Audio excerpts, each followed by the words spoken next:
안녕하십니까?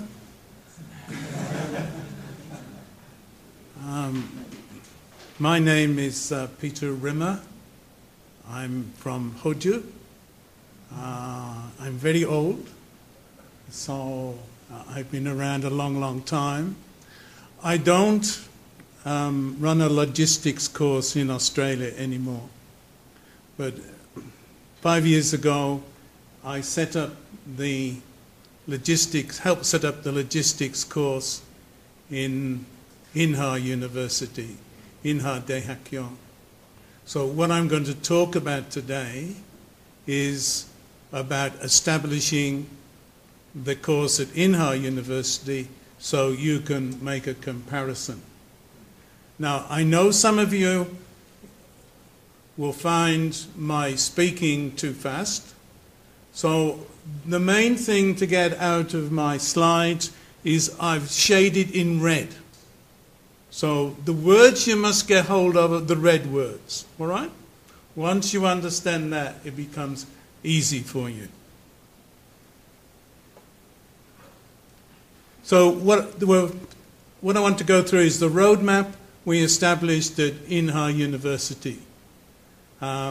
We tried to say, why do we want this program?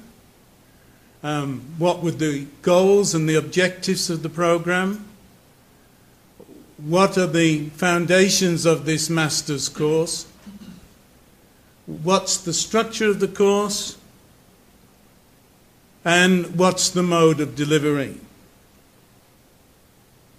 And finally, what were the admission requirements for students to go into that course? So the goals and the objectives, the first one was to develop a new generation of logistics and supply chain professionals, particularly for the region in which we live, that's the Asia-Pacific region. So that was the key purpose of setting up a course to develop professionals for this region. And the idea of the course was to have people who could become logistics and supply chain leaders. So those were what we are trying to develop a course to have that outcome. And we also had a corporate focus. We wanted to explore ways in this course of developing excellence in organizations, excellence in logistics organizations. And we wanted to develop people who had strategic leadership qualities. That's what we were trying to do. And we were also trying to expand business networks, not only in Korea, but throughout this whole region. And we had some desired elements. One thing we wanted to do was to have a framework in which we could improve the quality and the teaching of logistics in Korea. And we wanted to persuade the faculty. This was a very important focus, to develop good courses, develop good methods of evaluation. And the other thing we wanted to do was to improve the employability of the graduates.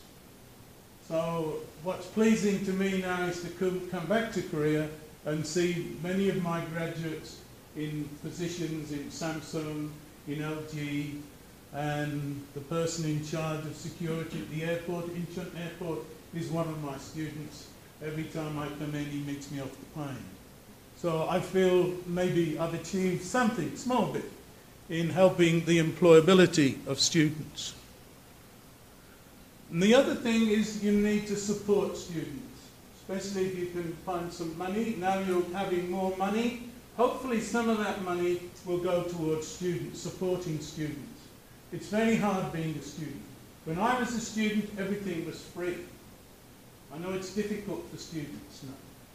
So it's important you use some of the money for supporting your students. Then the other thing was to ensure that academic values prevailed in any commercial activities in which the school got involved in. So how can we develop a program to respond to those needs? Well, the first thing we wanted to do was to give students a global perspective and also a local perspective. By local, I mean a lot of knowledge about Korea, China, and Japan. So that's your local area. Possibly adding in Mongolia and Russia. But those three countries were very essential for your local. So you want to know how they fit in to the global pattern. And we're also trying to think of ways of developing new knowledge. We didn't want to just be engineering and management. We wanted to give students some cultural attributes and also languages. So we're trying to go beyond engineering and management. And we tried to combine theory and practice in what we did. So we had three parts to the course structure. One was the core courses. Two was the elective streams. And three was an internship or research project. So the structure looked something like that.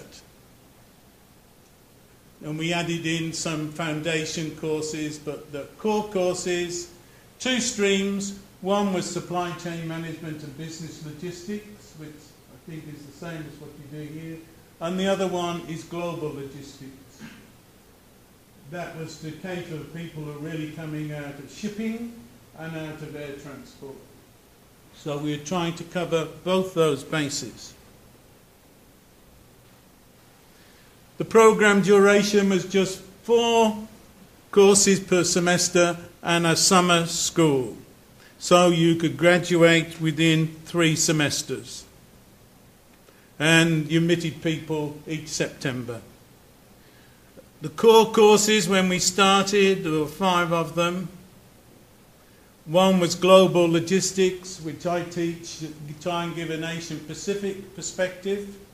Then there was logistics principles and applications, supply chain management, global marketing, and operations research. Every student had to do all of those topics. Besides that, there were 4 electives they had to do. I just go through all these, I won't list them all, but you can see that on one side there were electives in supply chain management and business logistics, and then there's things on global logistics, shipping, airline, intermodalism, management, and legal issues were on the other side. And then there were foundation courses which gave some flexibility, looking at case studies, looking at consulting methods, and a research seminar, and finally there was, for some students, a research thesis.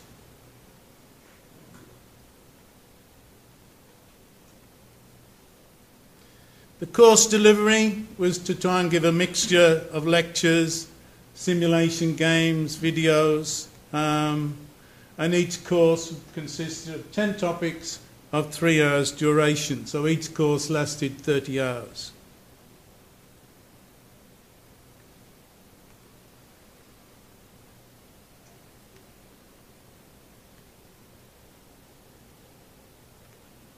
It doesn't seem to want to give that one. No, I think we've got a problem here, have we?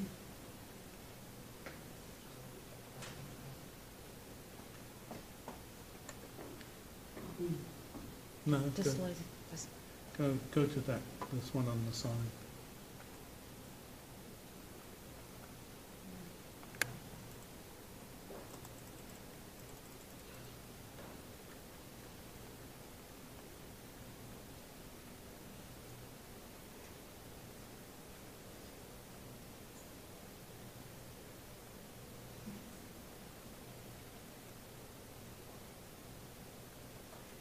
Yeah.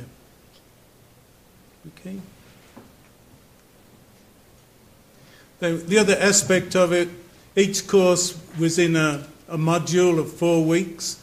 The course lasted 3 weeks, and the student had to spend 1 week on self-study. And then the other times there were intensive workshops, sessions, where one analysed case studies. And the assessment format was either by a test or sometimes a group presentation followed by a major assignment. So there are various examples. You could do an essay, you could do a research paper, or you could do a business report. And hopefully if you succeeded in that, you got A+. This is some of the background towards the course. Why do we need logistics education? Well, a lot of it stemmed from the growth in trade, which was attributed to deregulation, globalization, advanced technology, multimodal transport. There are many reasons behind this demand for logistics education. And particularly there's a demand in these countries which you could call the engine countries of Northeast Asia, particularly Korea and China. That's where the demand was coming from. And this led to many people going to Europe and North America to do logistics courses. In fact, in Paris, about 25% of the students were from Asia and Australia. So I know Koreans are very interested in ranking, so a lot of the time they spend looking at the ranking of supply chain logistics schools around the world, particularly in America, because one wants to look, where can I send my daughter? So they look at these league tables. So many of when I first came here, most people went overseas from this region to study logistics in North America and Europe. They're looking for a prestige, particularly from Korea, and they look down which are the best faculties.